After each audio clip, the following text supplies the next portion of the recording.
कहे पाकिस्तान से कि वो पहलगाम के आप कहते हो पाकिस्तानी थे, कहिए कि हमारे आतंकी जो हमारे यहाँ करके गए हैं, आप हमें सौंपिए इस देश को।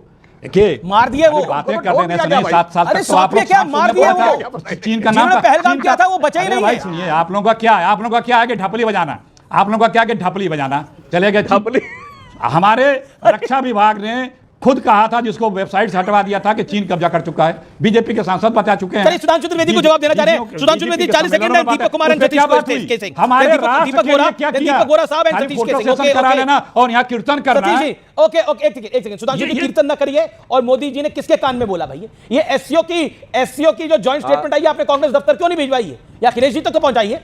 इन्हें पता ही नहीं लग पा रहा क्या हो रहा है। देखिए इनका राइट हैंड को भी पता लगे। मुझे लग रहा है एससीओ समिट के आउटकम से ट्रंप का चेहरा उतना टेंशनात्मक नहीं हुआ होगा जितना अखिलेश जी का चेहरा टेंशनात्मक हो रहा है। और इसमें वो ये कह रहे हैं कि पाकिस्तान से कहे कि पहलगाम के आतंकियों को सौंप दे। भैया ऐसी बात कह के तो आप हास्यास्पद बात कर रहे हैं, हास्यात्मक बात कह रहे हैं कि जो लोग ठोक दिए गए, अब वो अल्लाह मियां के हाथ से आके आप कहें कि उनको लाके सौंपा जाए तो बात अलग है। और वो जो मरकज सुभान अल्लाह था भाई, अमीर जी क्या भाई, बहुत सारे लोग। अब मैं आज की डेट पे आता हूं। अब मैं क्या हुआ, क्या प्रॉब्लम की बात है भाई? वो तो तीनों ठोक दिए गए भाई। तो फ्लोरेंस 72 हुरों के पास चले गए अखिलेश जी। अखिलेश जी वो 72 हुरों के पास है, वो 3 आतंकी आप जिनका जिक्र कर रहे थे। उन्हें सौंपेंगे कैसे? अच्छा, उन्हें सौंप दिया गया है, मतलब कुछ भी सौंप दिया गया है उन्हें। ध्यान नहीं रहा होगा, कोई बात नहीं सर। वो क्या होता है, आप कह रहे थे डफली बजा रहे हैं आप।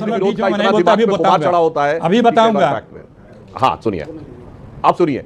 एससीओ का रिजोल्यूशन नहीं पढ़ा इन्होंने, स्टेटमेंट नहीं पढ़ा, प्रधानमंत्री जी का स्टेटमेंट नहीं देखा। और रही बात अमेरिका से दोस्ती की बात, तो भाई साहब एक ही विदेशी है और वो अमेरिका की ही से ही बैठ के बोलता है कि मैंने $1 बिलियन रखा है मोदी की सरकार हटाने के लिए, जॉर्ज सोरस।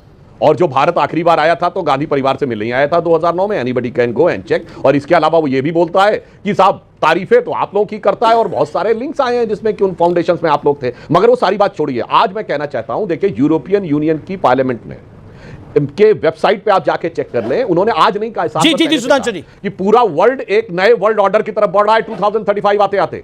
भारत ने दिखा दिया कि उभरते वर्ल्ड ऑर्डर के केंद्र में है। आज चीन को भी हमारी जरूरत है। और जो आज अमेरिकी एम्बेसी ने स्टेटमेंट जारी किया है, उसने फिर भारत और अमेरिका की दोस्ती की बात दोहराई है।